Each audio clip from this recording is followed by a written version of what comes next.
प्रितीच्या भावन भयणो, आयची वाचपां आमकां एक बरी शिकवण दितात.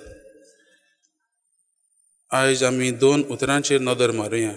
पयलें म्हणल्यार भावार्थ.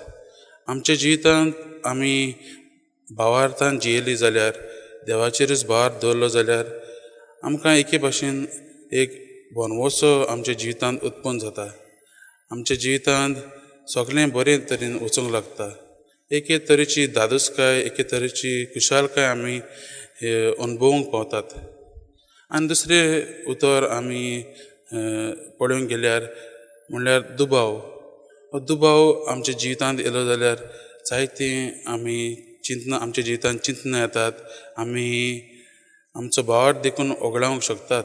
आनी आमी तें आयच्या वाचपांनी पळयलां. आयज आमी 2 जल्माच्यो खबरो आयकल्यात, सॅमसनाची आनी जोन बावतिस्ताच्या जल्माची खबऱ्यो आयकल्यो आसात.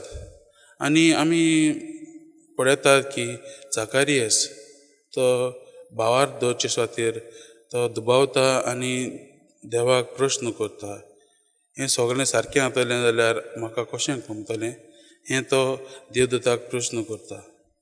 मोगाच्या भावन भयणो, आमी चिंततात आसतलीं, आमी जाणां देवदूत गाब्रिएल मारिया आमची आवय तिकाय येवन भेटलो आनी ती चिंतूंक लागली आनी तिणी प्रश्न केलो. पूण जाकारियासाकूच कित्याक मनो केलो काय हें आमच्या मनांत येता आसतलें घुडे. जाकारियास जावन आसले आयच्या शुभ वर्तमानांतल्यान आमकां कळटा की एक धर्मवंत मनीस, तो याज्ञीक आसलो. सगळें ताचें जिवीत तो देवाचेरूच आदारलेलें. देवाच्या समृद्धींत तो जियेल्लो, देवाचे समृद्धी तो पाळटालो आनी आज्ञा पाळटालो. आनी हें जाणा जावनूय तो ताचो भावार्थ तो ल्हव जायत वयता आनी दुबाव ताच्या जिवितांत भितर येता. तो म्हातारो जाता तेन्ना म्हातारो जालो म्हूण तो चिंतूंक लागता. एक देवाचो मनीस जावन, एक याज्ञीक जावन तो दुबावता देखून ताका हें भोगचें पडटा. मोगाच्या भावन भयणो, आमी जायते फावटी असलेच परिस्थितीन पडलेलीं आसात. आमी आमच्या जिवितांत आमी आमच्या घरा भियान जायतीं देवभिरांतेचीं मनशां म्हूण जियेतात. आमी मागणें करतात, आमी मिसाक वेतात, आमी जायतीं रितीरां करतात, आमी जायत्या प्रेयर सर्विसांत भाग घेतात.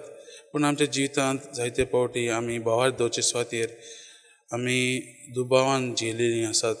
जाकारियासा भाशेन आमी तेन्ना असल्यो परिस्थिती येतात तेन्ना आमी देवाचेर आदारचे सुवातेर आमी दुबावान प्रश्न केलेले आसात. तर मोगाच्या भावन भयणो, आमी क्रिस्तिनाच्या काळांत आसात आनी थोडे दीस उरलेले आसात. देवाच्या जेजूच्या जल्माचे दीस लागीं पावल्यात आनी आमी आमच्या जिवितांत होच प्रश्न करुया. आमी जेजूच्या येण्याक कशी तरेन आमी तयारी करतात काय फकत भायली तयारी, आमचें डेकोरेशन करून वा आमचें घर न्हेसोवन वा आनी इतल्यो स्वीट्स करून आमी अशीच तयारी करतात काय आमची काळजाची तयारी खंय आसा काय हेंच होच प्रश्न आमी करुया.